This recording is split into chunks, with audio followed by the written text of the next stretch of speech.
The day the banks didn't open. Let me tell you about a Tuesday morning in Beirut. October 2019. A bank teller arrives at work, unlocks the door, sits down at her desk. Outside, a line is already forming. Ordinary people. A retired teacher wanting to pay his rent.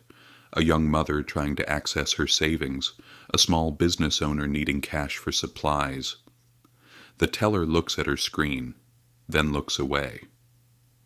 She already knows what she has to tell them. This wasn't a war. This wasn't a natural disaster.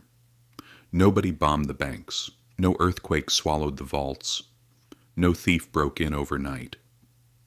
The Lebanese banking system simply decided, quietly, bureaucratically, with forms and regulations and polite explanations, that the money people had deposited over decades was no longer accessible, not stolen, not lost, just unavailable.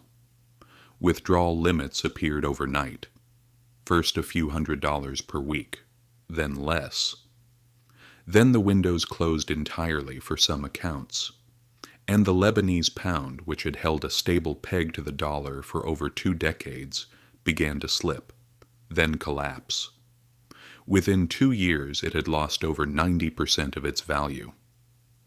Think about what that actually means for a moment. You work 30 years. You save carefully. You trusted the system because the system had always been there.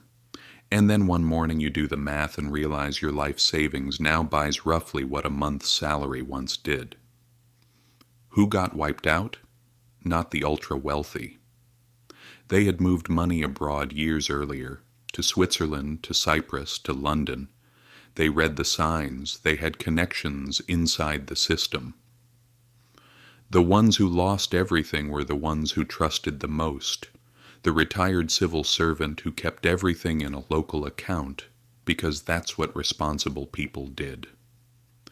The middle-class family that had saved for their children's education. The doctor, the engineer, the teacher. People who had done everything right by every conventional measure. They followed the rules. The rules changed without warning, and nobody was held accountable. But here's what history actually teaches us. This wasn't unprecedented, not even close. Versions of this story have played out across centuries and continents. The details change. The core dynamic doesn't. What happened in Lebanon was a slow-motion bank-run meeting, a currency crisis, meeting a political system too paralyzed or too corrupt to intervene.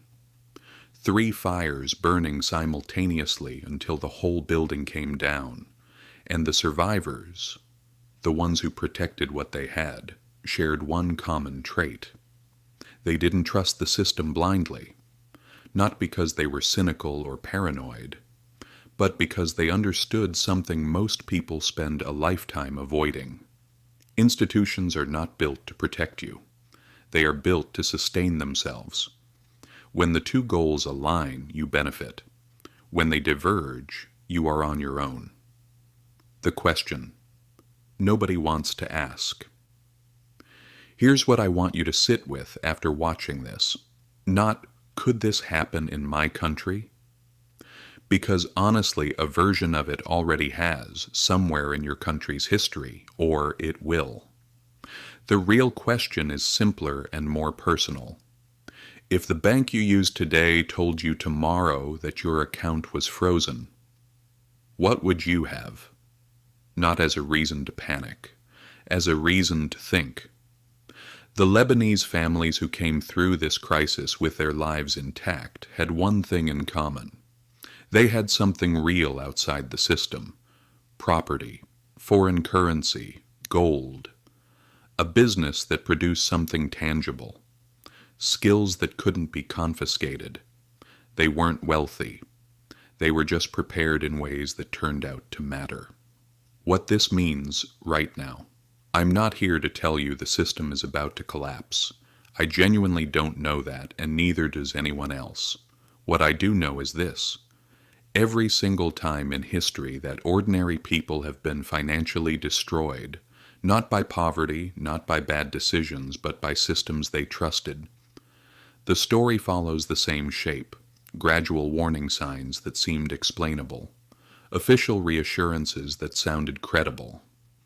And then a moment, sudden and irreversible, when the rules changed and the people who hadn't prepared had no time left to do so. Lebanon wasn't the first. It won't be the last. The only question worth asking is which side of that moment you want to be on.